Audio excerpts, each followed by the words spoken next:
My name is Jem and I don't read ever. Yikes. It'd be funny if it wasn't so true. Anyway, I don't read as much as I would say a regular booktuber does because I like to take a lot of liberal time with the books that I read, and I really like to digest and wait a few days, which sometimes turns into a few weeks after reading books, so that I can properly marinate the narratives in my head. It's very close to my makeup stand. But I thought I would talk a little bit about the books that I read in autumn, which for me here in Australia is September to November. It is the 2nd of December today, and if you live in Australia, or specifically Melbourne, you know that the thunderstorms have been super bad. So if you hear any rain or thunder or see any flashes that could be lightning, it's because Melbourne sucks. So without further ado, let's get into it. The first book I read, I Didn't Start. I finished early September and I borrowed it from a friend, and it was The Handmaid's Tale by Margaret Atwood. I obviously read this during the craze of the TV show coming out, and I liked the start a lot. I felt like there was a lot of potential in the narrative. I'm going to close the door because I'm like talking really loud. I'm just going to be like, what? No, I thought the book had a lot of potential, but towards the end I felt like it turned from this really interesting, borderline satirical political commentary that I found really intriguing, and that I was really invested in the world and the politics and this kind of satirical matriarch. I thought it was really interesting, but towards the end I felt like it drifted more into a romance novel, and I just wasn't really sold on the main character. The world kind of crumbled for me. I felt like towards the end any political reference was thrown in to avoid sounding like a romance novel. I don't know, I felt like the character ended up being kind of weak, and that might be an unpopular opinion, but I don't know, I really just lost interest throughout this novel.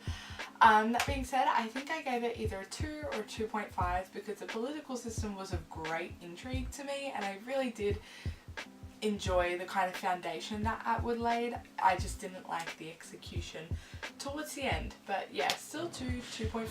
I enjoyed it and it was really good. I haven't gotten to the TV show yet, but Zakaya really liked it, I believe, so did my literature teacher, so I want to give it a go. I'm just not 100% sold on the book anymore, and that's okay. The second book I read is one that I actually did a full review on. I wouldn't watch it though, because I rant a lot, I swear a lot, which is kind of tacky, but oh well. Anyway, it is The School for Good and Evil by Somaj Shanani. I went into deeper analysis in that video, but I started off liking this book just like Handmaid's Tale. I should probably tell you what it's about. Sorry that I didn't talk about Handmaid's Tale, but I feel like everyone knows about it. This is basically about a school for good and evil. It's a place where children go to learn how to become either princesses or villains in fairy tales. Very interesting premise. I liked the premise a lot, and that's why I enjoyed the first little bit, I think. I thought the friendship dynamic was really interesting, but towards the end, just the fervent girl hating, the queer baiting, it really repulsed me towards the end, and I just couldn't. I had to drag myself through this novel.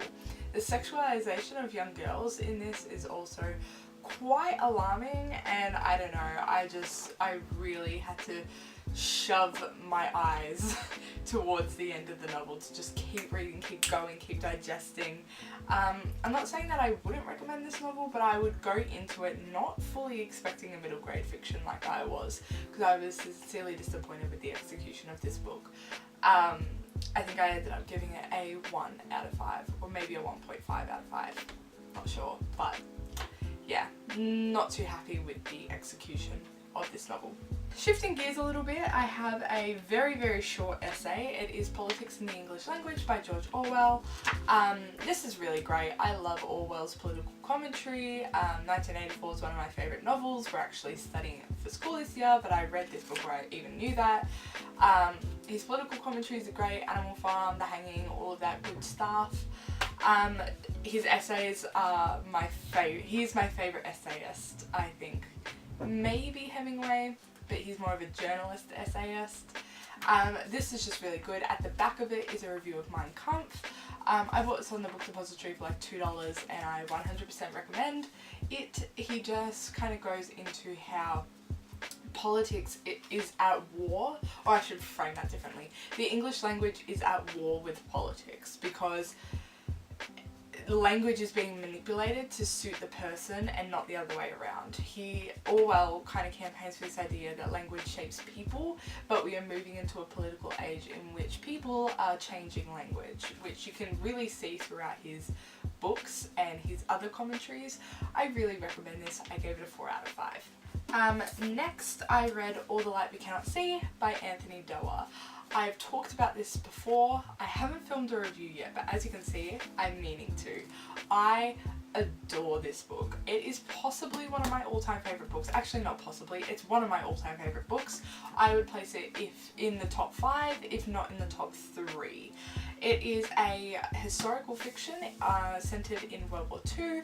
The very beginning of the novel is, I believe it starts in 1935. That could be wrong, but it starts a little bit before the war. The timeline kind of jumps around a bit, so the perspectives. We have a 16-year-old French girl called Marie Laure. She is blind, and it is about her trying to navigate the war, trying to navigate war-torn Paris, war-torn London, being blind, and she loses her father. She's sent to live with a eccentric uncle, which is one of my favourite tropes. I love eccentric uncles. And she is a fantastic character to read. Doerr's descriptions of things that Marie can't physically see but that she can physically feel are just so interesting. I loved it so much. The second perspective is a boy named Werner, and I believe he is 17 or 18. He's 17 actually, because he gets drafted in too early.